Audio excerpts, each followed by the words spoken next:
Adam Taxin here with Dave Aronberg, the elected state attorney for Palm Beach County, Florida, and a friend from our undergraduate days at Harvard. Dave has been on with me numerous times through the years, more often about football than about his actual work, which is impressive. Dave is always very informative and entertaining, which is why I keep having him on, and because we are a few hours from Super Bowl XLVIII in East Rutherford, New Jersey, between the Broncos and the Seahawks, it's a good time to discuss with Dave the current state of the league. Oh, and I should mention, Dave Aronberg is a lot more disinterested than the others, who are generally from the sports media or the actual NFL, the others who are giving State of the NFL commentary right around now. Dave, thanks for joining me for what will inevitably be a pretty open-ended discussion, as all of ours tend to be. First, your general thoughts on the NFL season, which is about to wrap up, and also where the league finds itself. And you might want to mention some things from the vantage point of your considerable past experience working as a lawyer in the area of consumer protection. So the floor is yours, Dave. Well, it's great to be back on, Adam, and happy Super Bowl day, and I say that as part of fair use in a non-commercial way, because I don't want the NFL to sue me for using the name Super Bowl. I was driving by a sports bar the other day, and it had, "Watch the big game here." Well, you know why they have to write that. They can't write Super Bowl because it's a trademark name, and the NFL could instigate a legal action if you are using the term Super Bowl and you don't have a license. Of course, since you're a news agency, I guess, or you're using it as fair use, you're not using it for commercial purpose. So there's my little legal lesson of the day, and I'm looking forward to tonight's game. I think this year was a big year for the NFL. They did see their revenues continue to rise, although attendance has sort of seemed to level off, and I think a lot of that is because games are so expensive and the alternatives are so much better these days. You don't have to watch the NFL with rabbit ears anymore. You can watch it off HD TV with no line for the bathroom, with beers that are pennies on the dollar, which you'd pay for in the stadium, and you don't have to worry about the weather elements. So I think the NFL has done a great job keeping people in the stadiums despite all the competition, and this game is always sold out except the weather, really, and they'll never admit it, but the weather has undermined the profitability of the game, as seen through the number of unsold tickets. And then finally, what's interesting is, from what I've been hearing, is that normally when there's an NFL Super Bowl, in a city like Indianapolis or anywhere else, even Miami, I can experience that firsthand. The NFL takes over the city, but New York has swallowed up the Super Bowl. New York is such a huge town with so many things going on that even the Super Bowl has not dominated New York City. You don't walk around the streets seeing people in Broncos or Seahawks colors. You see people doing what they always do in New York at this time of year. It just happens to be yet one other event going on in the city, and even though it is in New Jersey. And so overall, I think the NFL is strong. I think that it could be better. I think the greatest challenge in the NFL is the brain injury, CTE, concussion lawsuit that the judge recently rejected the settlement for, and that to me is the greatest challenge. But other than that, I think they're doing fine. Yeah, well, I mean, let me just touch on the unsold playoff tickets. Now, it was extremely cold. Philadelphia sold out, but I don't think Philadelphia was as cold. Wild card weekend, they had trouble selling out the tickets in Green Bay, Cincinnati, and what was the other wild card city? I don't remember off the top of my head. But they had some trouble selling out. But you seem to think it's just the weather, and also the fact that those teams had been in the playoffs for several years, so wild card weekend, with the exception of Philadelphia, that wild card weekend wasn't that big a deal. Do you agree with that? Yeah. And also the alternatives. TV has gotten so good, the coverage has gotten so good with the technology and the HD TV and being able to watch it anywhere on your phone. In fact, that there's a lot of alternatives. You can go out golfing and watch the game. You can watch it from the best seat in the house, which really is in your living room. It's tough unless you're really motivated and you have money. If you have money, it's tough to go to these games because they are expensive. Parking is a mess. The commute is always difficult, and if you want to bring your family, I mean, my gosh, so expensive. And then you don't want to also have to deal with drunk, unruly fans that are ruining your night, and they're threatening you and your children. So these are the type of things the NFL have to deal with, and that's one reason why now they have more Wi-Fi in the stadiums, and that's why they have instant replay reviews on the big screen. They used to not let you see what the referees were looking at on instant replay. They didn't want to embarrass the refs, but now they have to, because every time they don't show something, the TV at home, the viewers at home watch it, and that's another advantage of watching it at home. So the NFL is trying to compete with their own TV markets, with their own TV stations, and the fact that attendance at least is stabilized shows that they're doing okay at it, and NFL is still the number one sport. I think that's not the greatest challenge. The greatest challenge is the concussion issue, not the challenge of TV. Yeah, let's talk about that. Joe Namath had some commentary about that the human body was just not meant to play football as it is played today, and he's talking that a lot of the defensive players were a lot smaller when he played, though he had injury problems himself, which curtailed his career somewhat. And sort of a contrast to that is a famous constituent of yours in Palm Beach County, Rush Limbaugh, has been decrying what he calls the wussification of the game a lot this year. He says, for one thing, he's not convinced that the concussions have been proven by, the brain trauma has been proven by science, but that's another matter. But whether it's unavoidable or not, that the lack of being able to hit people the way you used to just makes it not as exciting a game. He calls it, again, wussification. I wanted to know what you thought of this. He's not the one with early onset Alzheimer's. Right. To me, it's easy for him to say, but you have people who really are dying at a younger age. I mean, look, you have Junior Seau to I'm blanking on the center for the Pittsburgh Steelers. Mike Webster. Right? Webster. Sorry, Webster. Yeah. You have these guys who were longtime NFL studs who became, and you have to. I'm sorry. Even was it the guy from Chicago, the defensive back who committed suicide? Dave Dwerson, was that? Dwerson. Yeah. Dwerson. Yeah. There you go. I mean, the problem is, this is real. CTE is real, and the NFL was skeptical of it for years, and then through the efforts of Chris Nowitzki and others to try to bring this to the forefront, they finally compelled the NFL to sit at the table with them, and then the NFL reached a settlement agreement, which was thrown out by the judge because it looks like it's too low, and they're going to have to negotiate again. And I really think that this is real. This is not just, this is the game we always knew, and now it's just our new self-esteem movement where, we're telling everyone to wear ballet slippers. No, this is real. People are dying, and something had to be done. And if nothing else, then for the future of the NFL, because if you want the NFL to continue as a viable entity, you can't have 4 players dying of early onset Alzheimer's. True. Yeah, I mean, it compromises the game somewhat. I don't know what the answer is, but I thought you might have some thoughts on that. Now, you're in South Florida, and you're a diehard Dolphins fan, and the Dolphins are almost never in the news in recent years for their play, unless it's for extremely bad play, which was the case in 2007. It was 2007 or 2006? 2007. Ennington year? No, I'm talking the year they were almost 0-16. They were one lucky pass away. When they beat Baltimore in overtime, yeah. They were 1-15. Yeah. But I believe it was 2009. They were in the news. No, that was 2006. Or was it 2009? No, maybe you're right. It was 2009. I don't remember. No. It was the year before the Patriots went undefeated. 2006. It was the same year the Patriots. Yeah, 2007. Sorry that you had to listen to this, whoever's listening.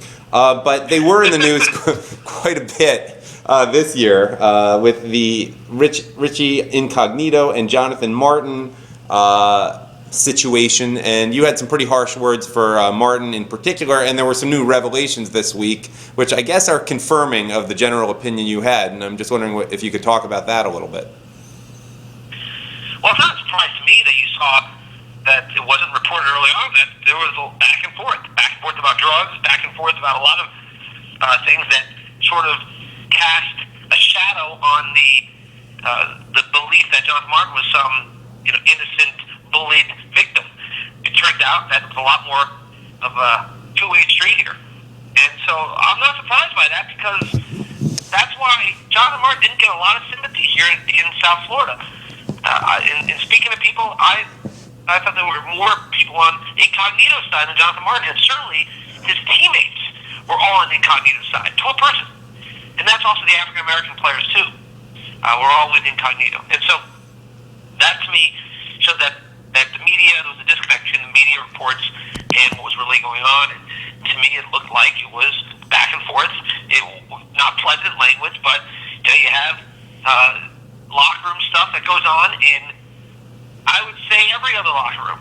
And so to pretend that the Dolphin locker room is somehow so much worse than everywhere else is a joke. It's ridiculous, and that's why you don't see other players speaking out on this. You see former players or former, you see Tony Dungy speaking out and others, but you don't see current players because they know that this kind of stuff goes on all the time. And so I'm not one to start jumping ahead of the curve and saying that Jonathan Martin is a saint and is a victim and he will be welcomed back in open arms. No, he's not going to be a Miami Dolphin again, and he may never even play in the NFL again because other NFL teams, do you want this sideshow? If you were a good player, I guess you could accommodate it, but he wasn't a good player. He was not a good player, and you see that he's someone that other players are not going to trust fully. Is he going to secretly record their conversations? Is he going to save text messages and then bring them out to the lawyers or to the media when it's convenient for him? So why would you want to bring him back? So yeah, I'm not here to say Richie Incognito was a state, far from it, but I do think it was a two-way street, and I think the media has overlooked that until now. I think one good lesson is that you can't always trust the national media to cover stories like this about a local team. And this was the case often. So many people are surprised by how disliked Donovan McNabb was in Philadelphia, because the national media always portrayed him as a great guy, but he was really quite disliked by just about everyone in Philadelphia after a while, and it sounds like it's a somewhat similar situation there. I like him on It's Always Sunny in Philadelphia. Did you see his portrayal? No, I never watched the show once in my life. I've never watched it. What is it? It's the greatest show on TV, in my opinion. But they had the guys went to a football fantasy camp and were supposed to meet the great Donovan McNabb. And all they did was have this. They had an African American actor, like some chubby African American guy, show up. Pretending to be Donovan McNabb, saying, "All right, work hard, everyone." They realized what? And so yeah, just to me, it's very funny. So he was treated as a big celebrity in the show, at least. Yeah, he's a big celebrity. It's just he wasn't particularly well liked, and in large part because of what happened at the Super Bowl 9 years ago, right around now. But it was interesting that they had to bring Brian Dawkins out when they honored him. Brian Dawkins introduced him to basically make him boo-proof. If you had Dawkins out there was no way people would boo and they would cheer. So it's a little true. That happens a lot in the world of pro wrestling. You match someone up that's not over with the fans with someone who is over with the fans, and you try to translate that popularity to the other person. Yeah, and they do that with politicians too at games often. In fact, pro wrestling, my view is that it's about as real as the breasts of Wendy Davis. But you had something you wanted to say about something that happened in WWE, which I know nothing about, but you wanted to mention it, and here's your forum to do so. Well, if there are WWE fans out there, and I know they are, they're probably, they don't want to admit it, but the fact that CM Punk, who is the people's champion, the guy who, the real people's champion, the voice of the people, who always has a antagonistic relationship with his bosses at the WWE, the McMahons, looked like he's had enough and quit the company. And so it's a big deal for all wrestling fans who, that's the guy we like the most, and we thought spoke for all the disenchanted wrestling fans out there who don't get what they want. And now he's had enough and has quit the company. I was at a live event a couple nights ago, and throughout the live event there were long and loud chants for CM Punk, and that was another version of protest. It was, of course, the chants were not recognized by the ring announcer or I'm sure by the WWE officials because they're just going to move on. They took CM Punk off their website, off all their promo materials, and they're going to move on like he's never existed. So just something that's going on in the real world of pro wrestling. Before I get to two Dolphins-related questions and then finally a Super Bowl prediction from you, the Hall of Fame selections were just announced. They were Michael Strahan, Andre Reed, Walter Jones, Derek Brooks, Aeneas Williams, Claude Humphrey, and Ray Guy. And significant names who did not get in were Tony Dungy, which I question whether he was ever that good a coach or he had good coordinators, and Peyton Manning with him. Morton Anderson, Jerome Bettis, Tim Brown, Eddie DeBartolo, Kevin Green, Charles Haley, John Lynch, and Will Shields did not make it. What do you think of those selections? I think they're the right selections. By the way, Kevin Green was involved with Pro Wrestling WCW, and at least his performance as a pro wrestler maybe should disqualify him for further consideration. He was terrible.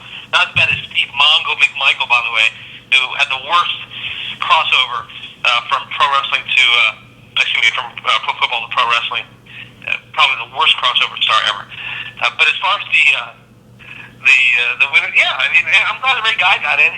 Just because he's a punter doesn't mean he shouldn't be out. He shouldn't be in. He's probably the greatest punter of all time. And someone as a kid growing up knew that he could change games, and you don't see many punters being able to do that. Back in the day, I think, is he the first punter ever to be inducted? I think he is. Remember, what's his name? The guy who was on Minnesota, the controversial guy, Chris Cluey. One of his issues was that Ray Guy should be in the Hall of Fame. Yeah. Well, I think that was a good choice. Yeah, it's about time, probably. And as far as the other mentions, who are the other mentions who were inducted? Michael Strahan, who Warren Sapp had said should not be in there. And the Warren Sapp battle is really interesting. Warren Sapp is right on one thing. I got to say this about Strahan. I've met Strahan. He seems like a nice enough guy. I only met him briefly, but the thing is that his sack record will always be tainted. It will. It's just a fact. Because Brett Favre laid down for him. Brett Favre gave him that sack record because that's his friend, and he laid down. And you watch that video, and there is no doubt in anyone's mind.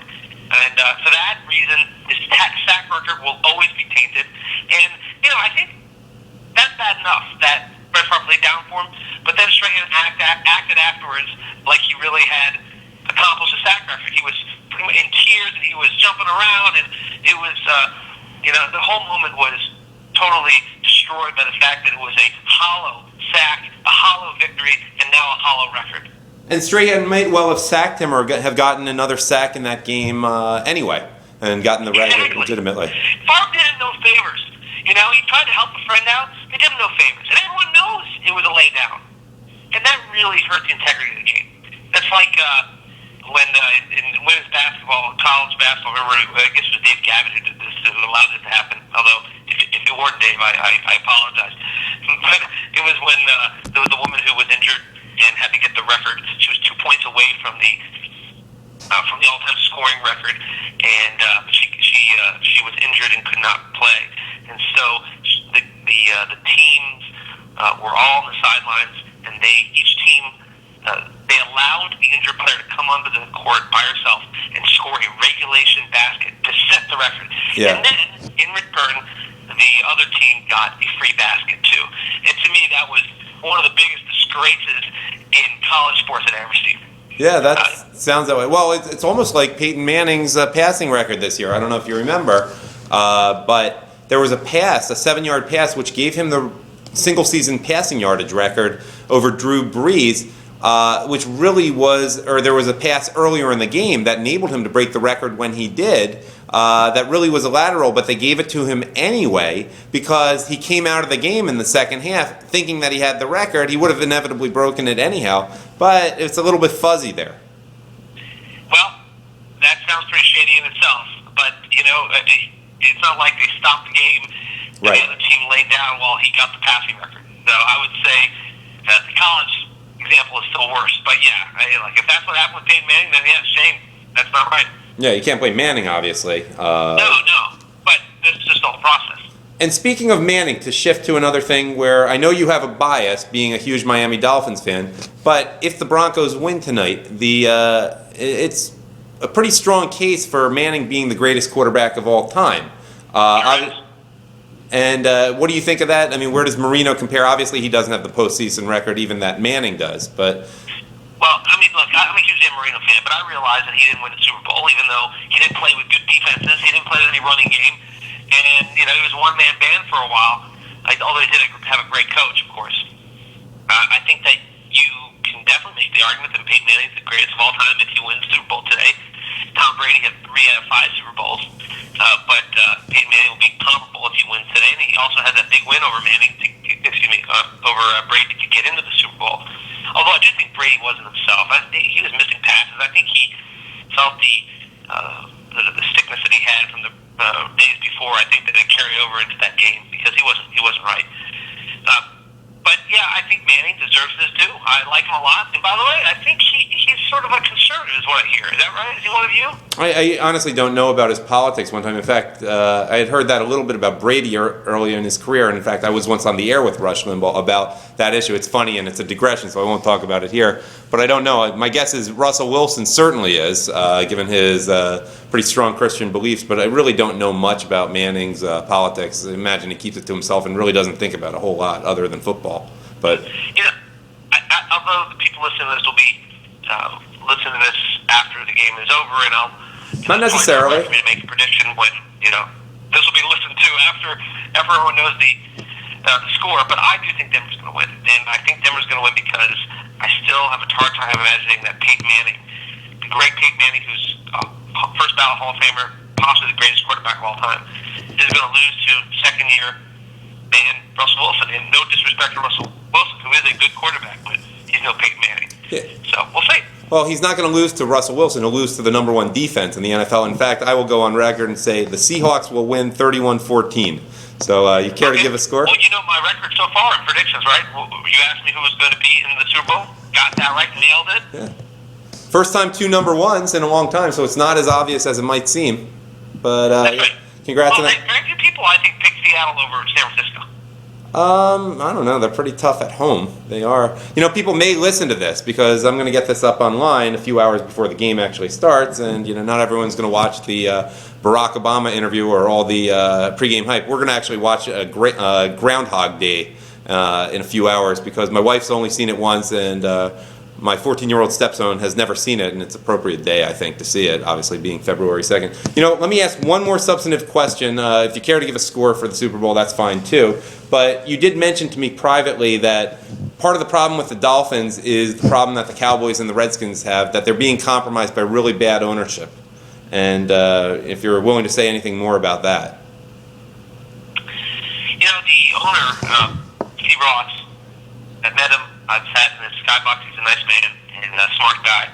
What happens, though, is that you have a lot of successful business people who don't translate into football. And it's an interesting phenomenon. I'd love to see something written about it. Why can't successful businessmen, who are successful in everything else in business in their lives, why do they have trouble being successful in the world of sports? And it's not just Steve Ross. It's Daniel Snyder, Jerry Jones. And yes, I know he's got a Super Bowl, but come on, that was Jimmy Johnson and the great Herschel Walker trade. And then after that, he hasn't sniffed a Super Bowl since then. And he wasn't as involved with the team then. Since then, they've gone downhill longer than Jerry Jones has been. He wasn't the general manager then. Yeah, but Jerry Jones didn't pull off the Herschel Walker trade. Right. That wasn't he who made that. Who created that trade? That was actually, if you want to give credit to that trade, it was Mike Lynn, the general manager of Minnesota. Yeah. He's the one that made that trade. But as far as owners, you see all these successful businessmen who just can't get out of their own way. And we'll see if Steve Ross is in that category. I know he wants to win, but he's very loyal, and that loyalty has hurt the team because he stuck with Jeff Ireland for years after others would have dispatched him, and he is sticking with Joe Philbin, and because of that, he didn't want to give the new general manager the power to fire the coach, and that's why they had to go to their 6th or 7th choice in general managers, the guy from Tampa Bay, a Hickey, who was about to be fired by Tampa Bay, and the Dolphins hired him, gave him promotion, hired him as a general manager. Yeah, and it's funny. The Dolphins of all teams should not have as much of a problem because Miami's a fairly pleasant place to live, especially in the winter, fall and winter months when football largely takes place. Obviously, it's a full-time job, but obviously there are some exceptions. Robert Kraft would probably be the consensus favorite if you asked who the best owner in the NFL is, and he's obviously self-made. But you see a lot of people who are considered really good owners who really didn't make their money themselves. They happen to inherit it, and I'm talking about Jeff Lurie of the Philadelphia Eagles, but also just the families, the Mara family and the Rooney family in Pittsburgh. I mean, they're inherited through the generations, but they're no real self-made people running them now. The Rooney family developed a culture that has been so successful, and it's something that everyone can try to emulate. But it's they don't overpay for free agents. They're the anti-Dan Snyders, right? And whatever it is, their structure, they're willing to take a chance on a coach. I mean, they were one of the first to hire an African American coach, a young guy who came out of nowhere, and look what he's done a really good job there, Mike Tomlin. Yeah. And I think that whatever they're doing right. And we can look at it as far as their maybe it's because they don't overpay free agents, maybe it's because they're willing to take risks and chances with coaches and players. I don't know. Whatever it is, they've done everything right. It seems like, and also they come from a town where it's not a glamour town. Pittsburgh is great. It's a hard-working steel town, but it's not like South Beach. And yet they're able to attract players, coaches, and have a franchise that everyone can be proud of, as opposed to my hometown franchise, which hasn't had a winning season in years. Mm-hmm. No doubt. And to be fair, Paul Allen, coach of the Seattle Seahawks playing in the Super Bowl, has had a pretty good business career himself. But anyhow, Dave... No, just because you're a big successful businessman doesn't mean you're going to be a failure in the NFL. Right. It's interesting that people who have never failed in anything in their life can't seem to get out of their own way when it comes to owning a professional football team. Well, it seems like the connection between Jones and Snyder and perhaps Stephen Ross, whom I don't know that much about, is one that a lot of successful business people have, but there's a lot of arrogance there, and that can sometimes translate to thinking you know a lot more about football than you actually do. Yeah, I think that's true. Plus, some of the characteristics that succeed and help you in your own business, like loyalty, for example, but really doesn't do much for you in the NFL, which is, what have you done for me lately? It's a win-now league. It's a week-to-week league. And if you're build loyalty from within, that is not necessarily a great characteristic for NFL success. You need to be ready to make changes. You've got to be ready to fire coordinators and fire coaches and change around the players, because there's always a team. If you look at recent memory in the NFL, there's always a team that goes from the outhouse to the penthouse. Mm-hmm. This year it was Kansas City. Every year there's something you can turn around so fast in today's NFL. So shame on the Dolphins for being stuck in mediocrity for years. Right. All right, Dave, it's always a pleasure. Enjoy the game tonight. Thanks, Adam. You too, my friend.